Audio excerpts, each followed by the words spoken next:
Olá, minha gente. Cadê a Elzinha? Já chegou aí?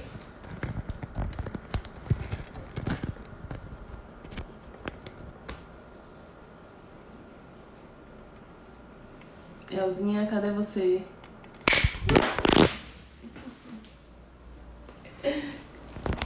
Hoje tô toda atrapalhada, viu? Solicita aí, Elzinha, pra chegar.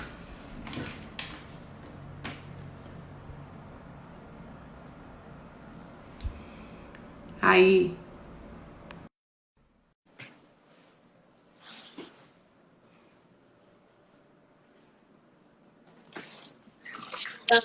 Aê! O suporte caiu hoje. Bom, E que aí, bom que minha estamos gente? aqui novamente para Muito falar bom. dessas coisas que eu gosto tanto. Tá tudo bem É, com você aí? Você tá ainda se a- organizando aí? tô me organizando. O suporte acabou que não fixou. E aí eu tô pegando aqui um pequenininho. Mas já fixei aí o nosso tema. Nosso tema hoje que a gente bolou com tanto carinho, não foi, amiga? Isso, isso.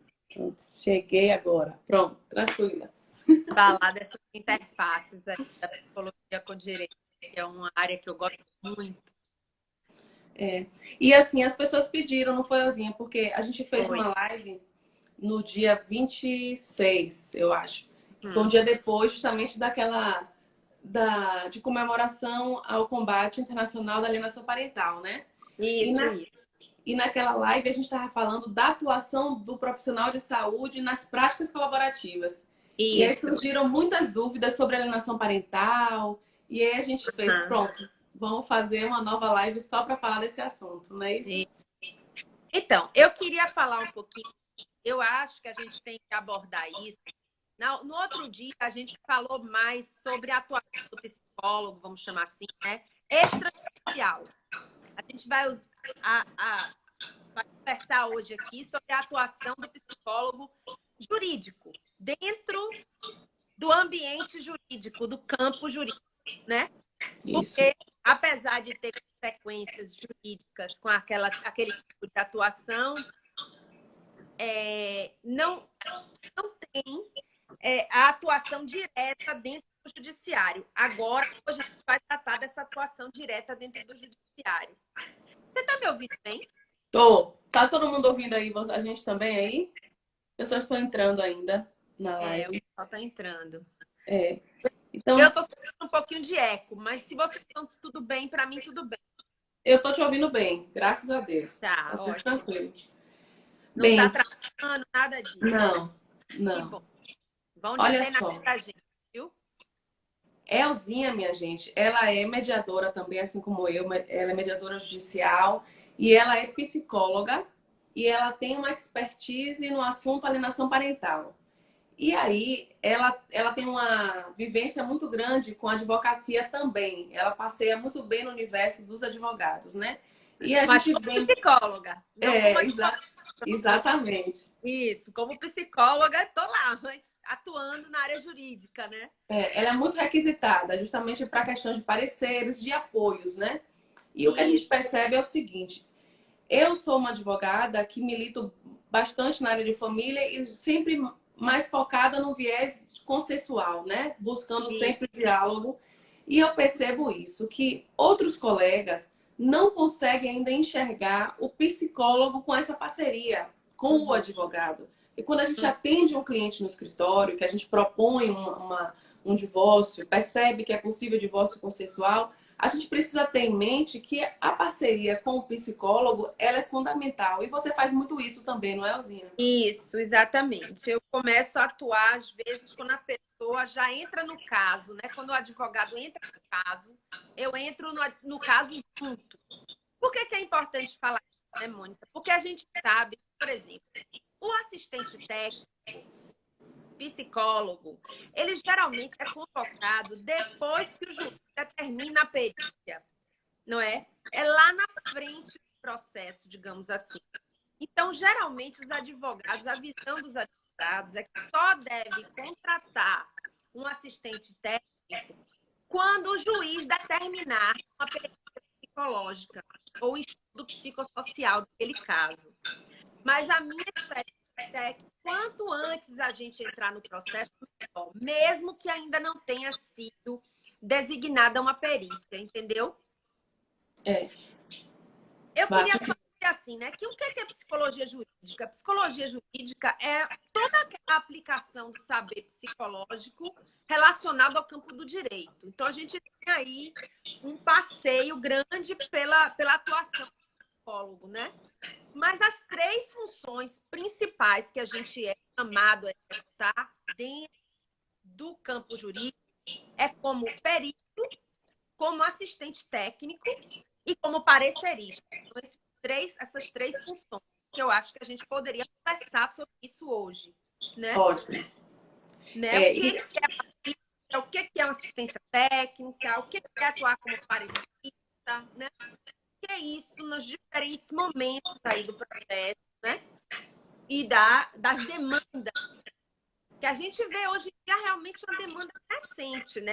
Não só na área de família, como você estava falando aí, né? A gente atua bastante na área de família, mas a gente tem também uma atuação grande na área civil, até na área trabalhista, trabalhista, trabalhista. exatamente, com perícias envolvendo danos psicológicos, né? Isso. Na área, por exemplo, de infância e juventude, que é uma área diferente da família, né? Tem a questão da adoção, a destituição do poder familiar, que se dá na área de infância, né?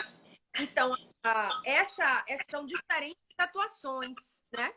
Exatamente. E nas varas crime também a gente tem uma atuação que é interessante também falar, né? Na questão da vitimologia, né? Dando um acolhimento às vítimas de violência, né? E também fazendo também avaliações psicológicas na área criminal também, né?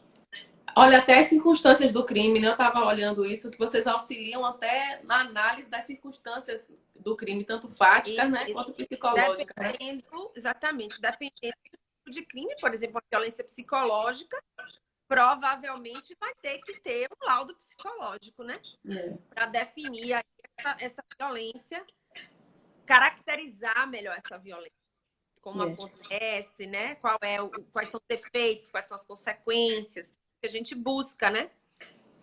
Falar sobre isso. Hoje, então, assim, a gente vai trazer o aporte da psicologia jurídica, né? Que a gente sabe, quem estuda o direito, eu que sou professora de ED, ensino muito as ciências afins e a psicologia jurídica está ali, grudadinha com o direito, né?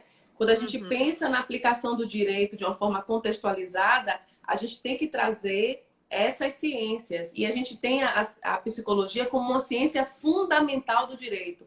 Ela não é uma ciência elementar, ela é uma ciência fundamental. E assim, a Elzinha está trazendo para a gente que a gente precisa diferenciar justamente esses momentos da atuação do psicólogo, né? Que muitas pessoas pensam que é apenas dentro do processo ou quando o processo já está em curso. Não, a existência, a parceria do advogado com a psicologia, ela acontece antes também do ajuizamento da demanda. É isso que ela está falando. Pode acontecer, é bom que aconteça assim, né? Mas a gente ainda vê muito mais uma requisição do nosso trabalho, né? Um pedido, uma demanda do nosso trabalho quando é designada uma perícia psicológica. Aí a gente pode atuar como perito ou como assistente técnico. Eu queria explicar um pouquinho o que é cada coisa, entendeu? Explica aí, começa aí. Fazer uma diferença aqui, né, da atuação do perito. Então, o perito, né, na verdade, ele é designado pelo juiz, né? Ou pode ser também demandado pelas partes do processo, mas como um pedido do juiz. A parte demanda ao juiz, né? E o juiz autoriza. Ou então o juiz já acha mesmo que precisa de perícia psicológica ou de avaliação psicossocial, estudo psicossocial, aí são vários nomes a depender da situação, né? Na verdade, assim, o perito, o que é que ele faz? Ele faz uma avaliação psicológica daquela situação, né? Então, dentro do campo da psicologia, aquela perícia se configura como uma avaliação psicológica, que é um estudo, uma investigação de algum fenômeno psicológico, alguma dinâmica relacionada ao campo psicológico, né? Para que possa fornecer informações pertinentes à tomada de decisão. No caso aí da justiça, essa tomada de decisão é a tomada de decisão do juiz, né? A sentença ou a decisão judicial qualquer relacionada com aquele caso, né? Então, o perito, ele atua como psicólogo que avalia, faz uma avaliação psicológica daquela situação. E a avaliação psicológica, ela tem algumas características, eu falei aqui, né? Que ela tem certificação, ela tem procedimentos específicos, técnicas específicas, né?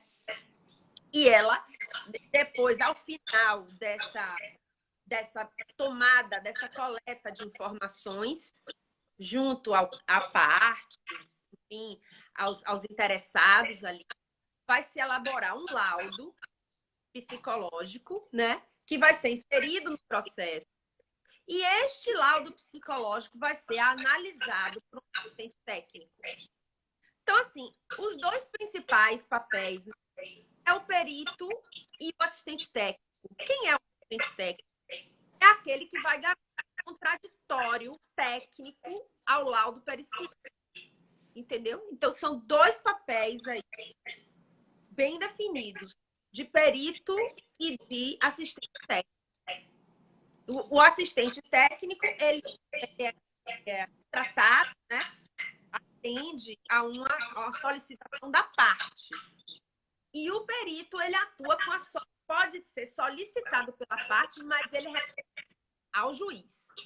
É uma demanda do juiz para auxiliar o juiz.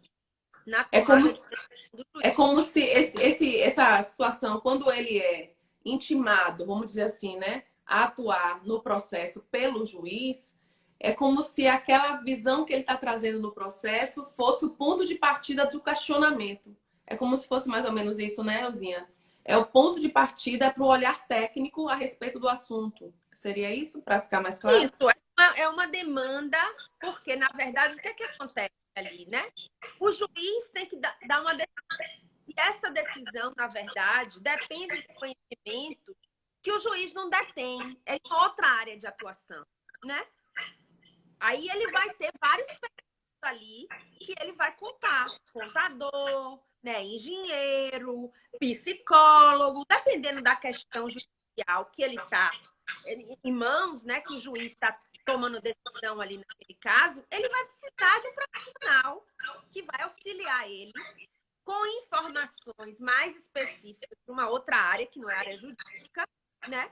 E o psicólogo, justamente, é um perito psicólogo que vai fornecer essas informações para o juiz tomar decisão. E lembrando que ele não vincula a decisão do juiz, certo, gente? Ele é um apoio decisório, né? É importante a gente ressaltar isso também, né? E muito importante, exatamente. Ele fornece informações, mas ele não toma nenhuma decisão, a decisão é do juiz. E ele também não pode, assim, entrar no laudo psicológico, ele não pode entrar em questões legais, né? Questões dadas à decisão judicial, muito específicas ali do campo jurídico. Eu tô vendo que tá entrando aqui o pessoal aqui, Lorena, Luiz entrou, enfim, pessoal aqui, Marília, que eu já tinha visto entrar antes, várias pessoas, Bruninha, Sabac, Godinho. Galera boa, né? Tá ótima.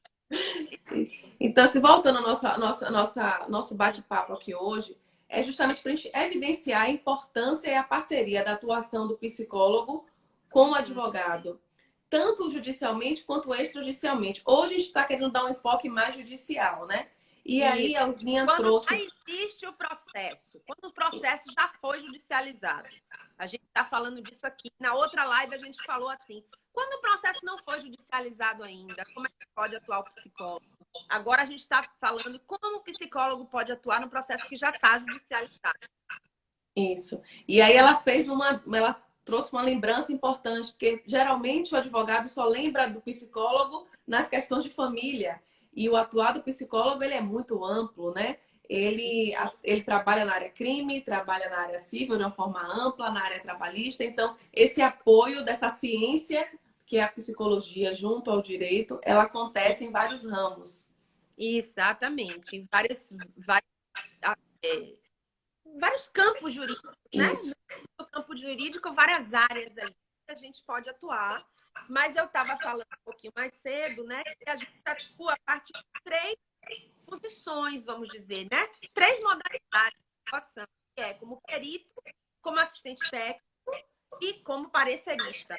Então, são essas 3 modalidades, quando o processo já está em andamento, que o psicólogo pode atuar, né?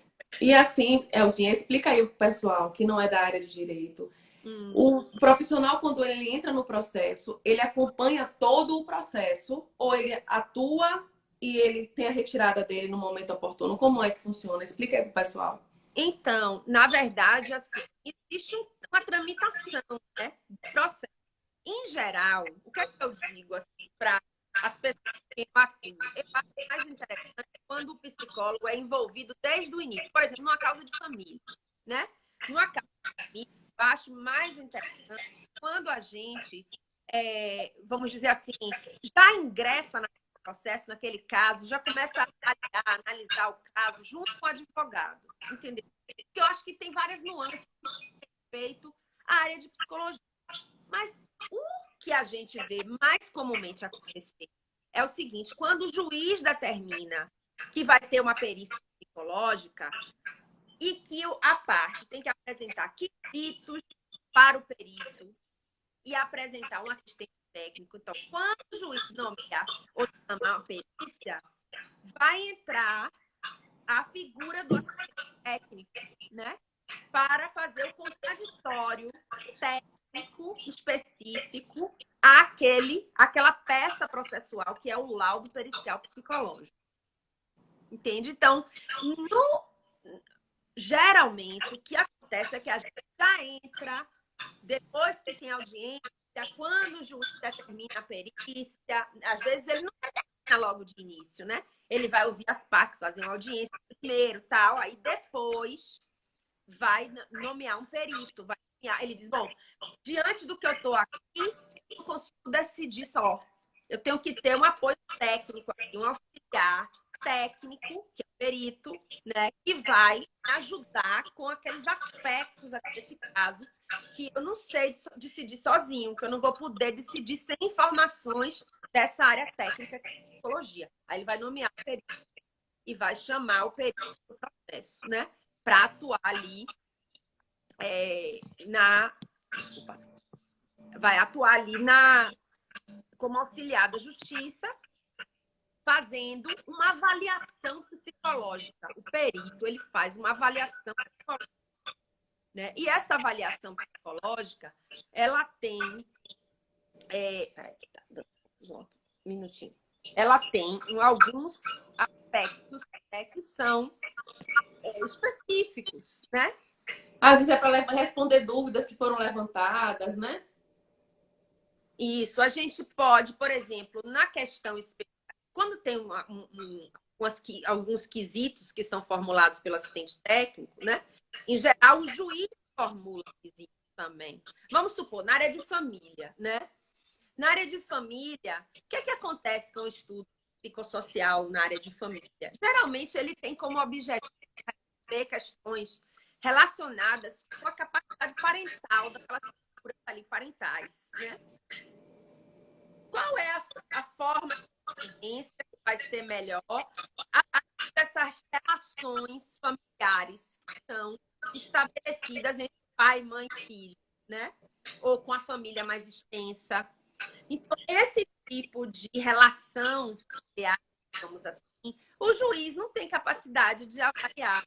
Ele vai chamar, então, perito, para o perito olhar para aquela família e dizer, olha, esse pai tem capacidade parentais, esse pai não tem capacidade parentais, as relações parentais de tal e tal forma. Vai caracterizar a dinâmica familiar que está acontecendo, né? E o assistente técnico, ele vai vir concomitantemente ali, né? Fazendo uma avaliação paralela da história toda, né? daquela dinâmica familiar, que isso é importante também, fazer um adendo aqui, né? É a forma de atuação do assistente técnico, psicólogo, né? Como a gente tem algumas resoluções do Conselho Federal de Psicologia, principalmente a resolução número 08 de 2010, que ela vai determinar o que o perito faz, o que o assistente técnico faz, né? Ela diz, essa resolução diz o seguinte, né? Primeira coisa, que o perito e o assistente técnico não podem interferir no trabalho do outro. Então, para isso acontecer, o assistente técnico não vai assistir às entrevistas, aos procedimentos, junto com o perito, aplicados pelo perito diretamente. Compreende? Isso é muito importante a gente entender, gente. Tem outro tipo de perícia, uma perícia médica, por exemplo, podem estar lá dois médicos do lado do outro. O assistente social pode estar lá, o assistente social um do lado do outro também. O assistente técnico junto com o perito. Mas na psicologia, não. Na psicologia, o Conselho de Psicologia, né, considerou que o assistente técnico, estando dentro da sala do perito, acompanhando a perícia, não era bom, entendeu? Era uma interferência, uma interferência, principalmente com a parte, né, com a pessoa avaliando ali, né, a pessoa que está sendo... Eu acho que evita uma contaminaçãozinha, viu, Elza? Eu acho que tem todo sentido, porque querendo ou não, evita, não é? A gente é igual trabalho quando o psicólogo, desculpe te cortando, mas quando a gente tem, eu tenho, por exemplo, se eu tiver um psicólogo, geralmente não vai poder ser ele mesmo que vai atender o meu marido, que vai atender a minha irmã. Geralmente vocês têm esses cuidados, né? Vocês de não estar ouvindo a história de várias formas, não tem essa possibilidade, não é? Essa preocupação, né? A gente tem aquela preocupação, digamos assim, com a neutralidade, de ouvir tudo e dali a gente vai fazer uma análise, não é isso? Daquilo que tá sendo dito por todo mundo, como as pessoas estão se comportando, né? Então, estão perguntando aqui, Murilo, tá... Mas pode falando que eu... Não, Vá falando. para o caso. Vá falando que eu vou perguntando. Vá falando que eu vou lendo para não te atrapalhar. Isso. Então, o que eu estava falando aqui antes, eu estava falando sobre os procedimentos, na verdade, que o psicólogo perito, como é que ele trabalha, né? Como é que trabalha um perito? Primeiro ele vai ler o processo judicial, né? Se ele for um perito de dentro do Poder Judiciário, os honorários dele, o valor do trabalho dele já está incluído no salário dele. O salário dele é para fazer aquilo mesmo. Quando ele é um perito de fora, nomeado pelo juiz, mas ele não pertence ao quadro da justiça, ele vai cobrar pelo trabalho dele, vai colocar os honorários do cara a partir da leitura do processo e ver ali a complexidade do processo, né? E aqueles honorários vai ser pago, em geral, pelas partes, das partes, né? Aí, no momento seguinte, quando está definido isso e tal, depositar uma parte dos honorários, geralmente, né? Comércio, trabalho, ele vai começar essa coleta de informações. Essa coleta de informações, ela é de três fontes, basicamente. A autoinformação, que seria a entrevista com as partes, né? A própria parte fornecendo as informações de terceiros, que seriam as entrevistas que se faz com a avó, né? Tô falando de família, por exemplo, avó, avô, tia, padrasto, empregado, outras pessoas que convivem ali com aquela criança, né, ou adolescente. A gente vai também aplicar testes psicológicos e podemos também fazer observações de interações familiares, né? Pai com filho, mãe com filho, avó com neto, esse tipo de coisa. E fazer visitas nas escolas, nas residências, conversar importante. com conversar com a psicóloga que atualmente atende aquela criança, tem atendido em outro contexto, né? Esse tipo de informação também de terceiros, um psicólogo que atende a criança, informação que ele dá ali no processo. Mas a gente também faz, como eu disse aqui, observações e visitas. Depois dessa etapa de coleta de informação, a gente vai analisar os resultados, né? e tudo aquilo, cruzar todos aqueles dados e elaborar o laudo psicológico, que seria o relatório daquela avaliação feita, né? Respondendo os que foram colocados pelas partes e pelo juiz, né? Que colocam ali. E aí a gente faz a devolução para o juiz desse laudo, entrega ao juiz esse laudo, e esse laudo é inserido no processo. Interessante. Maria está falando aqui, ó, que concorda, que depende muito do outro, que ela fez estágio em um Sejusc Família, não tinha um psicólogo na sala. Lisandra Colossi, uma amiga querida, está dizendo que é um tema muito pertinente. Deixa eu ver aqui, tem mais pergunta. Aqui, Murilo, como é feita a seleção do psicólogo para o caso? É aleatório ou tem a ver com a especialidade do psicólogo versus o caso? Pois é, como é feita essa seleção, né? Essa seleção está de duas formas.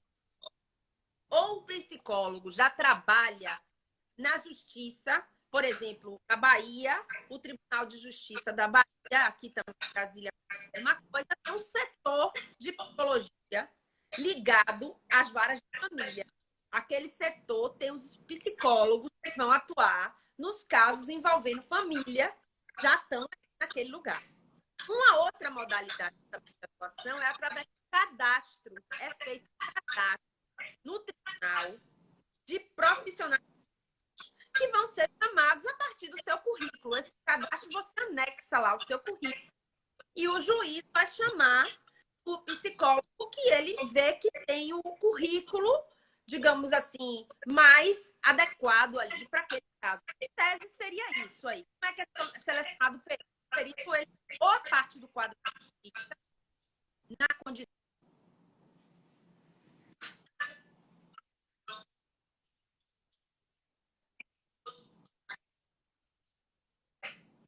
de apoio à família, no núcleo psicossocial, aí depende de como é que o tribunal se organiza, mas já tem aqueles psicólogos lá. Se não for para psicólogos, que esses psicólogos do próprio tribunal, geralmente eles estão muito sobrecarregados, né?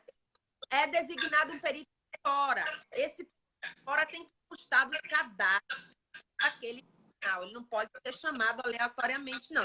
Tá? No cadastro do tribunal. É assim que seleciona.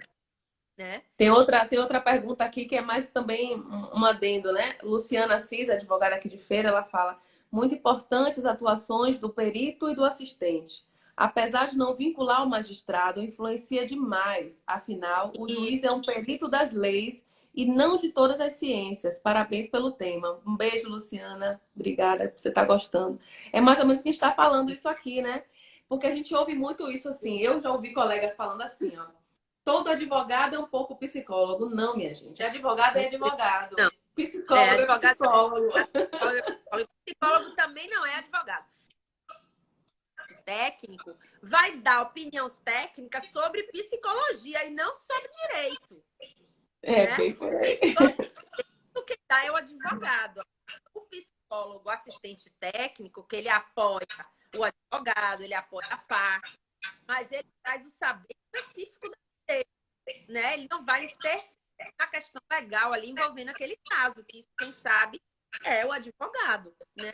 Então, qual é o tipo de assessoria, por exemplo, que uma assistência técnica dá? Primeiro que o trabalho do assistente técnico é facultativo, não tem obrigatoriedade. O juiz diz assim, indicar assistente técnico. Se a parte não quiser contratar paciência.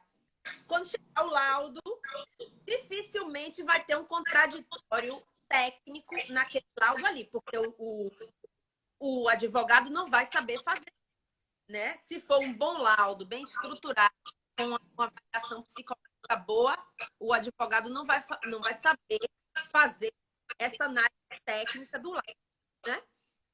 Então, esse contraditório que vem dessa opinião técnica, uma avaliação do laudo, uma avaliação dos procedimentos dados pelo perito, né? Como foi que o perito conduziu aquela perícia? Isso tudo é uma questão técnica dentro da psicologia, que não cabe ao advogado analisar aquilo, né? Deus me livre, Deus me livre. Isso. E ele Oh, formula ritos também, no momento que ele está entrando ali no processo, onde vai acontecer o estudo psicossocial, ele vai fornecer também, elaborar quesitos, aí pode ser com a ajuda do advogado também, né?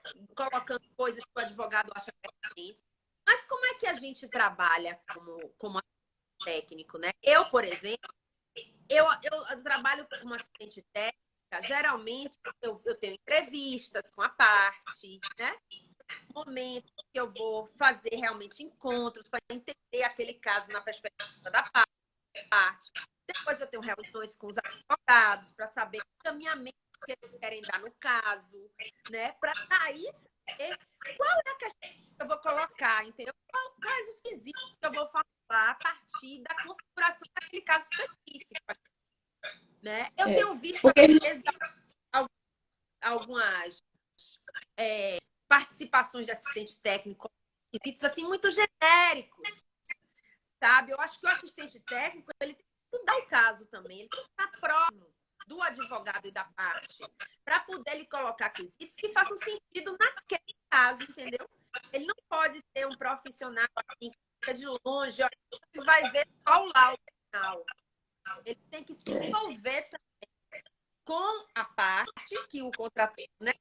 Se envolver, conhecer o caso, na perspectiva daquela pessoa, né? O que é que aquela pessoa está trazendo, o que aconteceu confirmar alegações também, né? Porque tem que lembrar, quando a gente contrata um parecer técnico de um psicólogo e a gente está partindo do pressuposto de alegações de um cliente, a gente precisa também ter essa responsabilidade até acionar a justiça, saber se efetivamente aquelas alegações que estão vindo para nossos ouvidos, né? Através do nosso cliente, tem pertinência, porque tem advogado que fala, tem alienação parental e coloca na petição com base em que você está alegando que houve alienação parental. Então, a questão de responsabilidade social e profissional também. Isso. Nos casos em que envolve alienação parental, né? O que acontece? O que vem acontecendo também, muitas vezes, né? O advogado contrata um psicólogo para dar um laudo. Não é laudo, viu, gente? Isso que o psicólogo dá ali não é laudo. Depois eu vou explicar. É um parecer, compreende?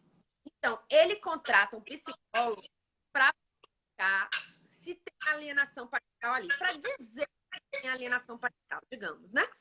É como se ele fizesse uma avaliação psicológica prévia e o psicólogo vai dizer que tem alienação, ele vai anexar aquilo ali no início do processo. Eu, Elza, não trabalho assim e não trabalho assim, certo? Por que ocorre? Porque eu acho que essa avaliação da parental, primeiro, é uma avaliação bem complexa. Ela analisa a dinâmica familiar e o que é que está acontecendo com aquela criança. Então, se o psicólogo vai fazer isso com o olhar de um advogado ou da parte que tratou, ele não tem a visão do todo, percebe? A coisa é bem mais complexa que aquilo. Então, eu acho que o psicólogo ele não pode, assim, como se fosse assim, de ofício, sei lá. À primeira vista, eu posso dizer, bom, há indícios de alienação parental. Pode ser vista. Eu preciso de perito para me falar se tem ou não. Porque o perito é que vai ter a visão total. Entendeu? Então, o psicólogo que entrar ali antes com uma espécie de laudo, que chama laudo, mas não é laudo, percebe? É um relatório que parecer uma outra coisa, porque o laudo ele tem que ter essa avaliação psicológica mais ampla. É o sistema. Exatamente, o sistema familiar daquele caso ali. Então, um psicólogo que é contratado por uma parte, ele pode avaliar o sistema, porque a outra parte ele não está vendo. Ele não sabe o que está acontecendo do lado. Então, isso é tão importante. Isso é tão importante. Isso é muito importante. Agora, o que é que esse psicólogo pode dizer? Olha, eu, diante do que eu estou vendo, há indícios de que existe alienação parental, há indícios, mas eu recomendo uma perícia psicológica, eu recomendo um estudo psicossocial desse caso. Aí o psicólogo que foi contactado no início pode falar isso, e a parte já vai para o juiz pedindo ali social, entendeu?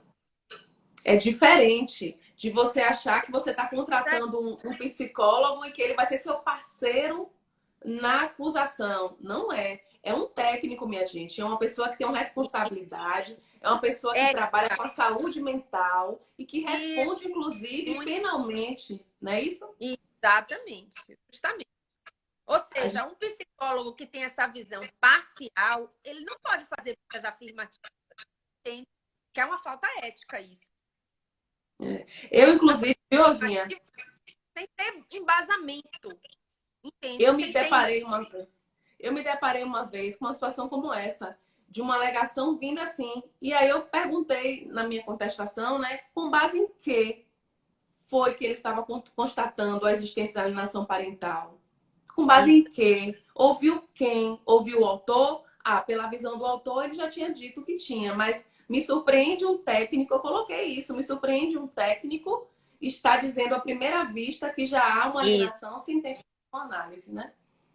Então, Exatamente. Da mesma forma, eu considero, sabe, a questão do abuso sexual infantil.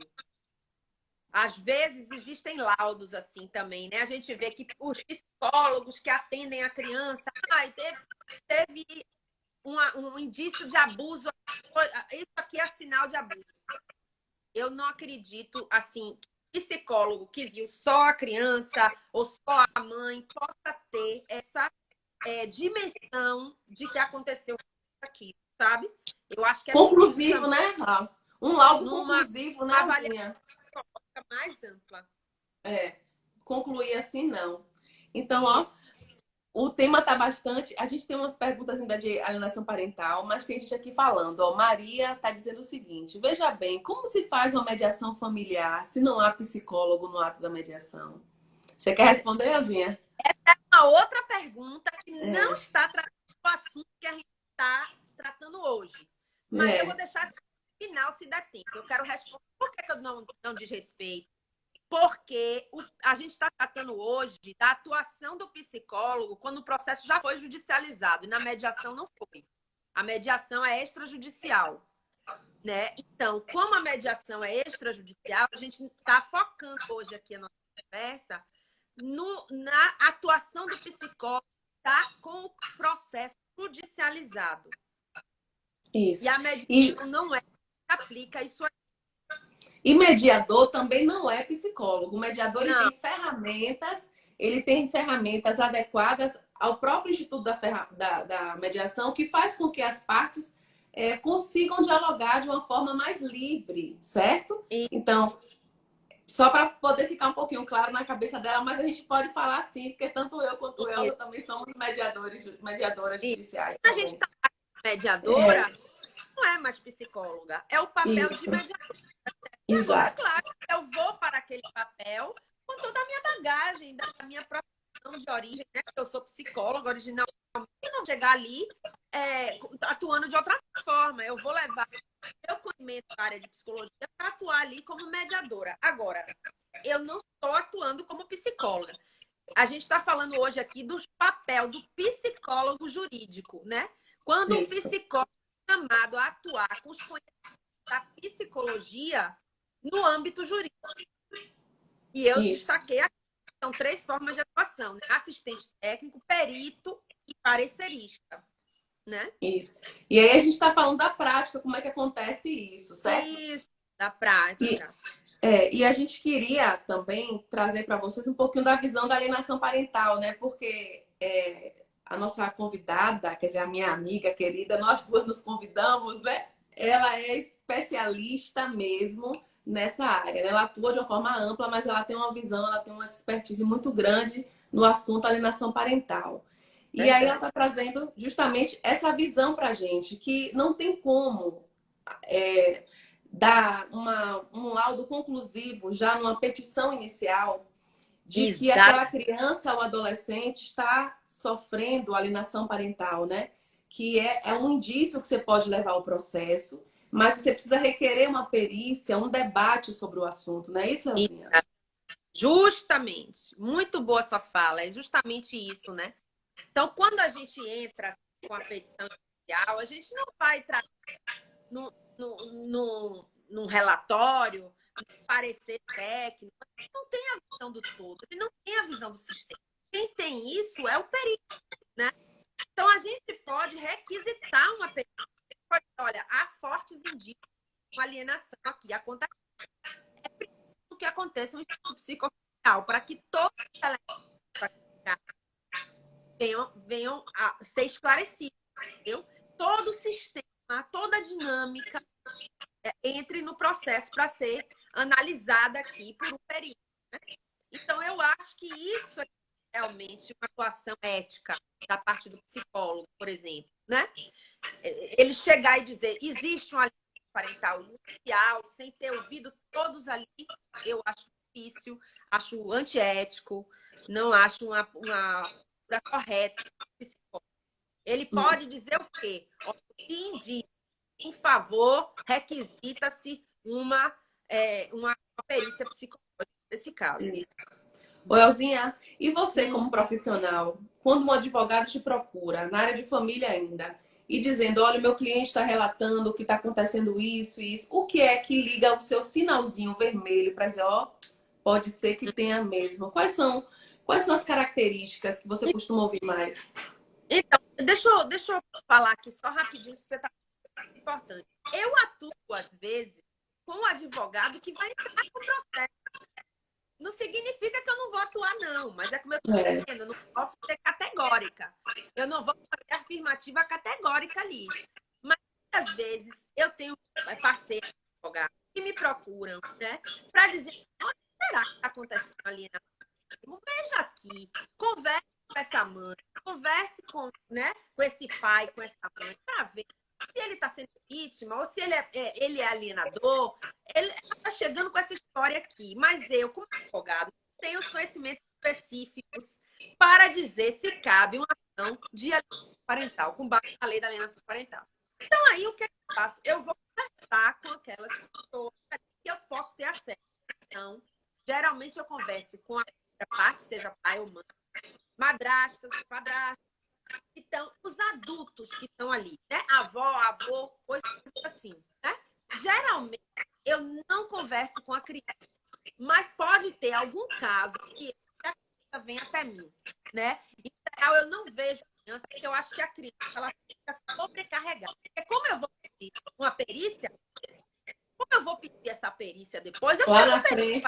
para entrevistar a criança. Então, para não sobrecarregar a criança com profissionais demais, entendeu? Eu geralmente não escuto a criança. Mas aí o que acontece? Eu vou ver através de quê? Eu vou ver através do relato, eu vou ver através do WhatsApp que essas pessoas me tragam, né? Filmar muitas vezes as pessoas de coisas que aconteceram, né? Como é que a criança está se comportando? Às vezes o pai ou a mãe, a criança está chorando, quando sai de casa vai se encontrar com outro, né? Coisas desse tipo assim. Aí eu vou olhar aquilo ali, né? Ver qual o teor das mensagens que está acontecendo com os genitores ali, né? As mensagens por WhatsApp, por áudio. O que tem que está provocando essa suposta alegação de um abuso, perdão, de um ato parental, né? O que é que tem ali? Que comportamentos aquelas pessoas daquele núcleo familiar estão tendo? Mas minha visão é sempre parcial. Por que é parcial? Porque eu estou vendo lá uma parte. Justamente só tenho acesso a uma parte. E a família dela. Então, eu não posso chegar e dizer realmente tem alienação parental aqui. Eu posso dizer, bom, eu vi tal coisa, e há indícios. E que tal coisa é essa, né? Ofensa, repetidos comportamentos da pessoa, não dá acesso à criança, né? Momentos de convivência, estar inventando outras atividades para a criança fazer. Denegrindo a imagem, né? Não quero falar com meu pai, não quero falar com meu pai, com a mãe, não quero falar com minha mãe, o outro genitor. Aceita aquilo. Não, tudo bem, não quer falar hoje, não, tudo bem, né? Aí vai se reiterando isso, né? Vai acontecer várias vezes, né? Outra coisa também, quando não se comunica que a criança teve internação hospitalar, ou o que está acontecendo na escola com aquela criança, tem alguma situação, ou resultados escolares, não comunica nada, não comunica doenças, como eu falei, né? Consultas médicas, esse tipo de coisa é indício de alienação. E são indícios, para mim, entendeu? Se a parte vier me narrando isso, me mostrando conversas de WhatsApp, me mostrando imagens, né? Eu posso até ir na escola também, conversar com a direção da escola, com a coordenação pedagógica, conversar com a professora e ver o que está acontecendo com aquela criança, né? Se tem problemas na chegada na escola, quando vai estar o pai ou a mãe, tem problemas, a criança não gosta de ir, não quer ir, entende? Aí você já está analisando o comportamento até da criança, não é isso? Aí você já está analisando o comportamento da criança. É como eu te falei, geralmente essa análise que eu faço no início é uma análise indireta. Eu evito conversar com a criança, porque eu acho que aquela criança vai ficar associada depois, tendo que ter contato com o perito, que eu vou pedir o estudo psicossocial, né? Eu não vou afirmar categoricamente que existe alienação ali. Eu vou dar um parecer.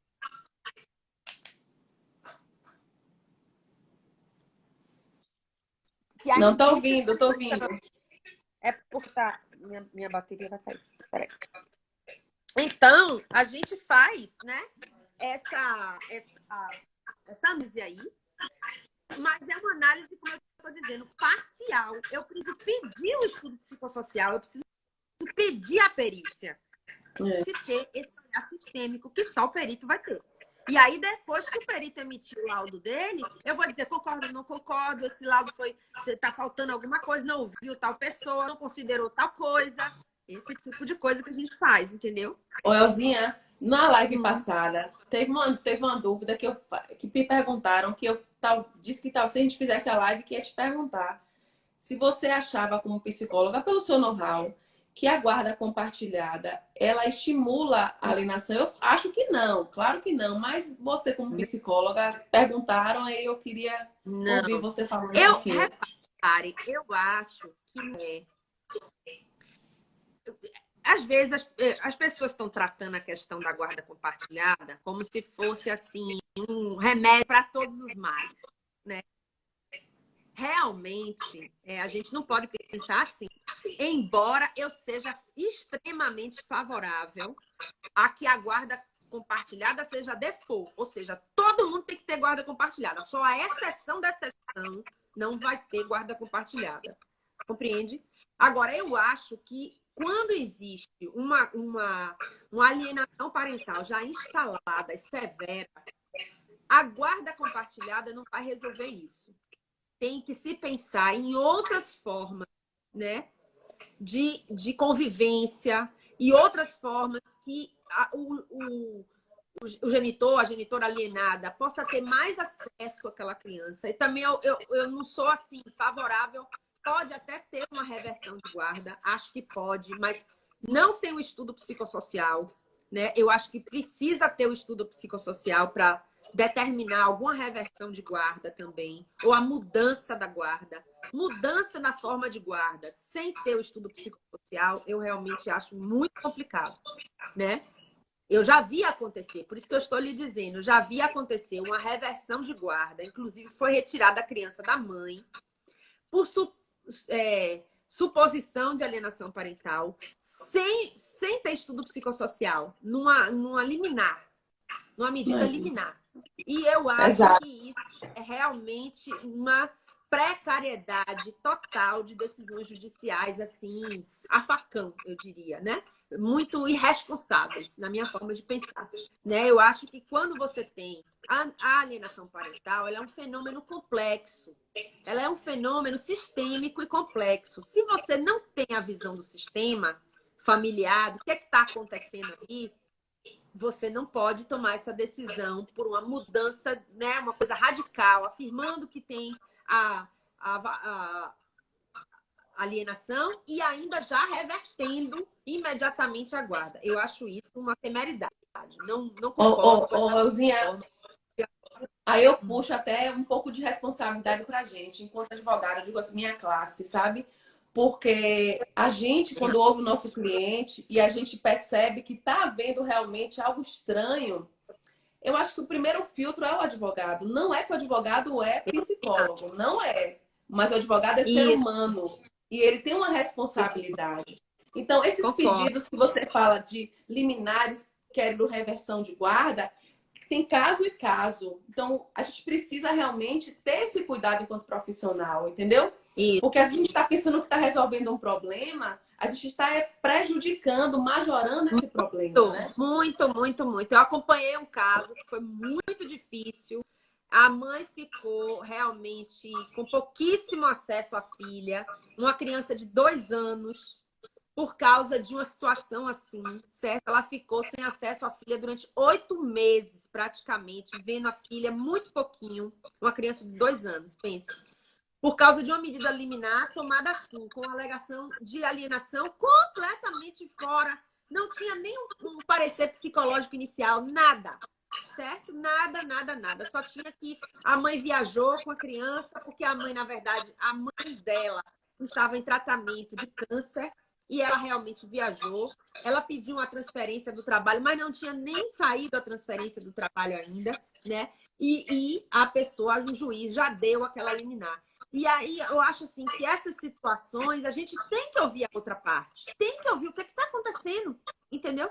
Qual foi a razão daquela mudança? Qual a razão que aquela pessoa quer mudar, levar aquela criança? É temporário? É permanente? É o que está acontecendo ali, entendeu? Então, eu acho uma temeridade esse tipo de coisa. Vai dar muitos problemas depois, como deu. Nesse caso, a criança teve depressão, né? A criança ficou praticamente sem falar na escola, né? Ela não interagia na escola com ninguém. É um sinal de depressão infantil, percebe? Então, Sério. por exemplo, eu fui na escola para visitar a escola, observar aquela criança brincando, a brincadeira dela era totalmente diferente das outras crianças da idade dela, né? Que ela não tinha aquela interação, ela não se comunicava com as outras crianças.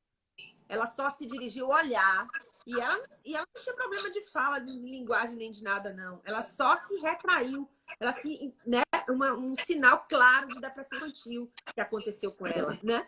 Então, Então, essas se situações percebe. aí são trágicas, né? São muito, né? E aí Então, percebe a importância. Aí a gente isso. percebe, Elzinha, a importância desse alinhamento entre a psicologia e o direito, minha gente. Andam assim, ó.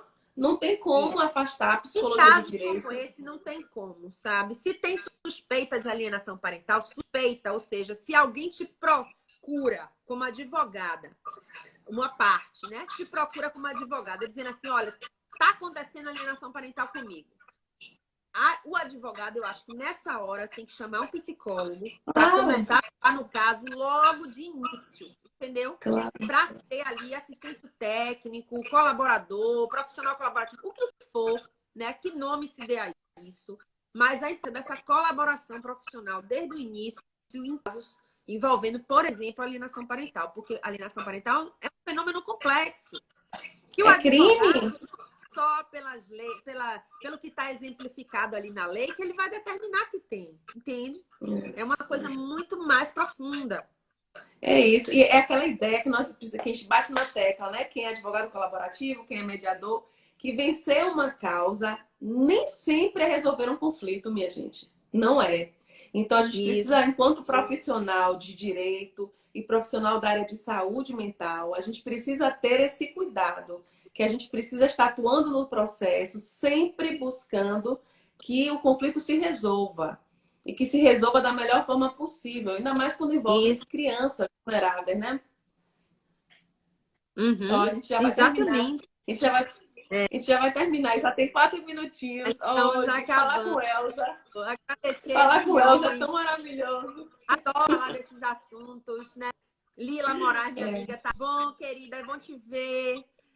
Enfim, tanta gente aqui, né?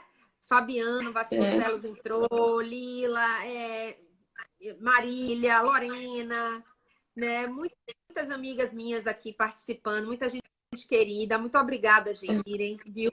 Eu gostei é, muito de é fazer bom essa live. saber. Fazer 1000 lives com esse assunto. que é um dos assuntos É, que eu mais é, gosto de discutir, de falar, é sobre esse tipo Ô, de... Elzinha, é importante ver que tem muita gente que se interessa por esse assunto. Muita Isso, gente se interessa, né? E aí a gente isso. percebe que o mundo está mudando, né? Agora, eu acho que a gente. Eu ouvi uma live de Dr. Luiz que eu concordo com ele. Todo mundo está falando assim: ah, vamos sair pessoas melhores. Ó, se vamos sair pessoas melhores, eu não sei. Vamos sair pessoas mais sofridas, machucadas. Mas Muito. que Mas que esse vai trazer sofrimento. mudanças importantes também, conquistas, né? Que a gente está Isso. tendo de realmente interagir de uma outra forma, né?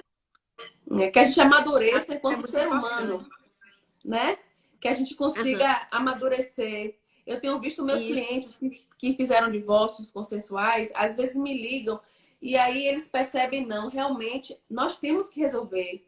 O melhor caminho somos nós agora. uhum, Estamos em uma pandemia, então assim, eu estou com percebendo certeza. também que está tendo amadurecimento profissional e pessoal nesse sentido, sim, né? Aham.